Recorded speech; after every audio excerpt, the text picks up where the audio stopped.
y'all know I'm a Pistons fan through and through. If you playing on the Pistons, if you wear that Detroit across your chest when it's a blue jersey or a Pistons across your chest when it's a white jersey, I'm rooting for you. You my guy. I'm gonna be your biggest fan.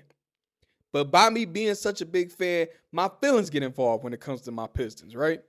And when my feelings get involved, I make decisions on players and decisions such as I think he's good. I don't think he's good.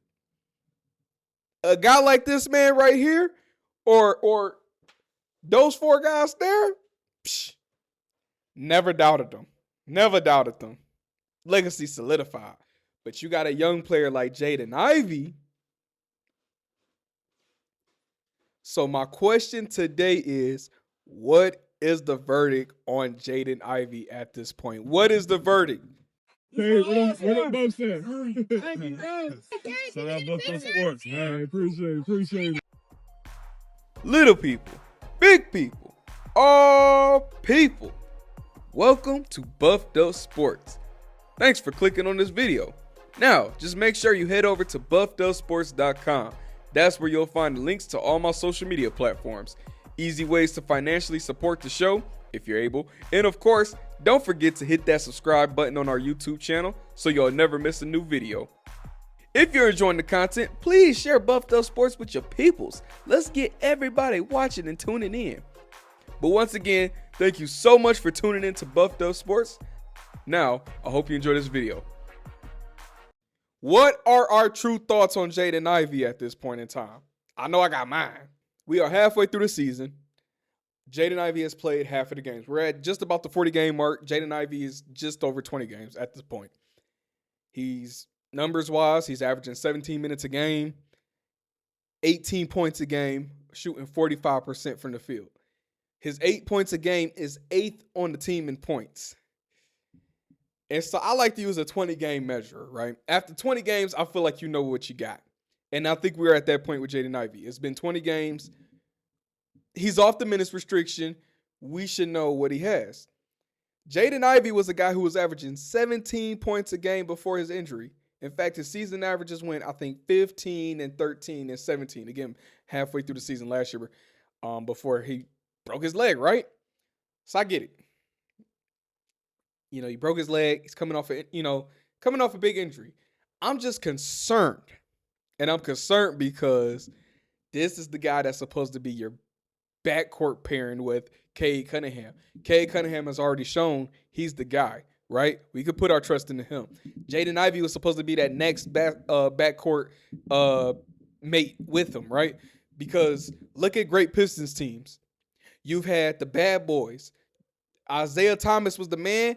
He had Joe Dumars with him. The 04 going to work Pistons. You got Chauncey Billups as the man.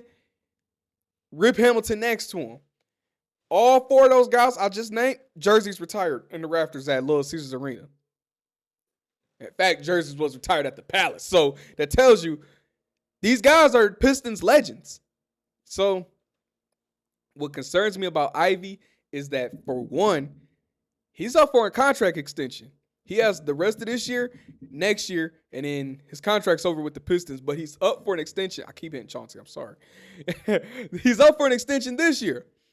And what bothers me is you see a player like Jalen Duren balling out right now.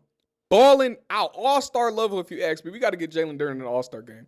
But Jalen Duren's balling out, and you can make the case that he's balling out because he knows this is a contract year. It's no secret. When a player knows it's their contract year, they got a little extra motivation because it ain't no secret why they playing. They want that cha-ching, right? Who don't? Ivey's not giving that to me, though. Another thing Ivey is not giving, he doesn't seem as engaged at all. Like when he's on the court, he looks hesitant. He looks like he's lacking confidence. He doesn't have that same oomph that he had before. And I get part of it is going to be athleticism. Part of it is going to be his athleticism might not be where it used to be because of a broken leg injury. Like, I can't say how I know what that feel like to come from. But from another standpoint, just a mental standpoint of it, I don't think he trusts his body right now. I think that's part of it. I think he has, again, I think he's lacking some confidence right now. He's very hesitant with the things he do. Again, he don't seem to have that motor that he had before. The motor part I can understand because of the fact of the injury. So it's like, all right, you broke your leg because of how aggressive. Honestly, he didn't even break his leg because of how aggressive he played. Cole Anthony dove for the ball and went straight from a man's leg. You can't help that. But I get it. He don't trust his body. So he's like, all right, I got to adjust the way I play. Which could be fine and all if you're a catch and shoot guy, but that's not him. So it just bothers me, though, because I think he needs some kind of sports therapist, if you will, at this point. I don't think he trusts his body. I think he lacks the confidence.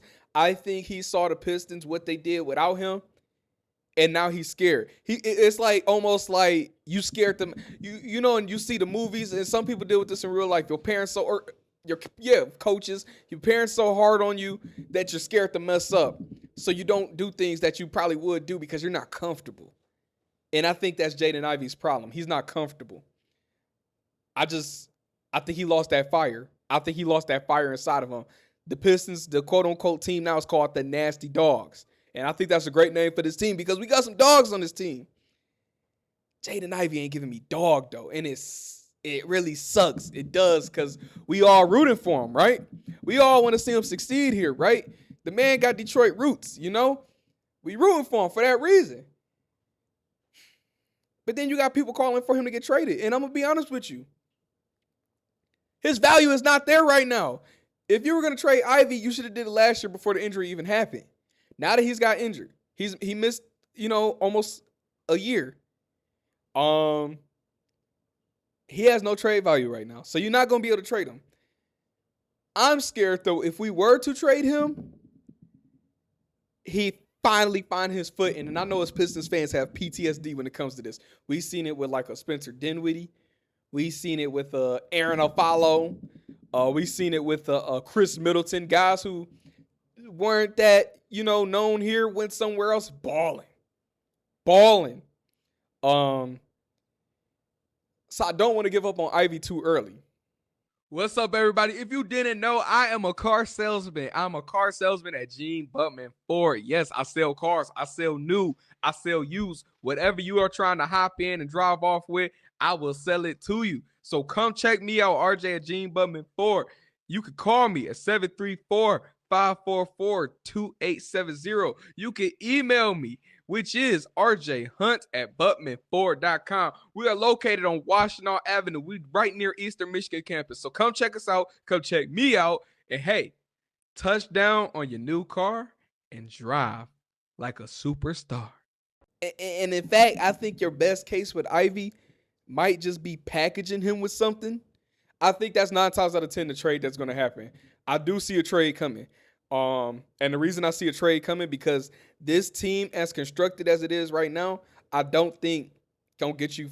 I'm not gonna say far in the playoffs, but I think it would be underwhelming for what we could do. We are first place in the East right now, and these other teams are catching up. We've seen Boston catch up, so we've seen the Knicks right on our tails. The Pistons, as constructed right now, need a little boost. And it doesn't have to be a big splash. I've been seeing names like Michael Porter, Lauri Markkanen. I just said Michael Porter. I've seen Colin Sexton. You might not need a big splash like that. And I've seen this on Twitter a lot of times. A lot of people keep saying, just go for the Dennis Schroeder trade that got you into the playoffs last year. Dennis Schroeder wasn't the big splash trade that many of the fans wanted, but it was the trade that the Pistons needed to finish off the season strong. So I wouldn't be surprised if we go that route. If we go splash, I see it in the offseason. If we trade Ivy, I do see it as a package, though. I see him putting you with a vet like Tobias Harris, some picks, gone, if it is going to be that kind of splash trade. But if it's not going to be that splash trade, I personally will hold off on trading Ivy. Again, you got this year, next year to, see what happens. I say see what happens at this point because this trade value by itself ain't going to get anything done. So you might as well hold on to it. There's more upside than downside at this point, if you ask me. But no, you got fans ready to give up on them. And that's why I said the trade value not there, so you might as well hold on. And I get why fans want to give up. But we got to look at it like this. I've seen both sides to this.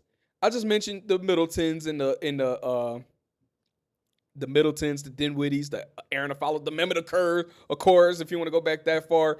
But I also remember what Pistons fans were saying about Cade Cunningham, right? I remember K's first couple of seasons in the league, everybody, oh, Cade Cunningham trash. They need to get rid of him. They need another guard. Cade ain't all that. It worked out, though. Cade All-NBA now. You know, he's a superstar now. On the flip side, I get it. You got fans who wanted to give up on Killian Hayes. And you have fans who are like, nah, he's going to blossom to that player one day. I can see it. Killian Hayes, we kept him too long, right? We saw how that all went. He's not even in the league no more. I say all this to say this take might backfire. But I am one of the ones who now have. I'm not too hopeful on Jaden Ivey anymore, and I'm just not. I'm not gonna say I've given up all the way, because I do see potential in where he could ease his way back into getting more minutes on the rotation. Because y'all got to think, he's playing over a Karis LeVert right now. I mean, Karis LeVert's playing over him. Duncan Robinson's playing over him. These are guys that last year I would have told you Jaden Ivey's better than. So the potential is still there. But, like, again, what more are you really expecting? He's had 20 games. I'll give you another example. Again, it's not, you shouldn't compare people's situations to each other, but I got to rely on history a little bit. Cade Cunningham, he has his first game back after missing a full season pretty much with that shin injury. He came in game 1, dropped 30 points. So you get what I'm saying? Like, it could be done. And I'm not expecting that to be the case right now, but Ivy, you got to show me something, dude. You got to show me something at this point.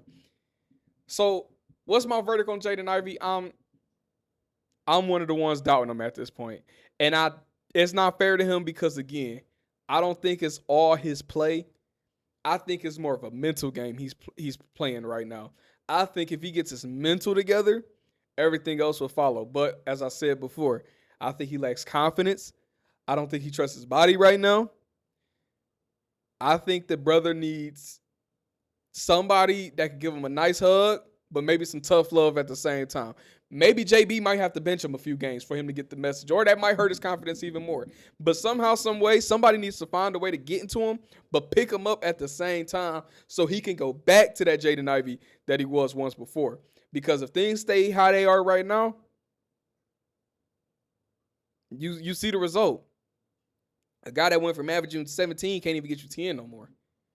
It's sad to see, but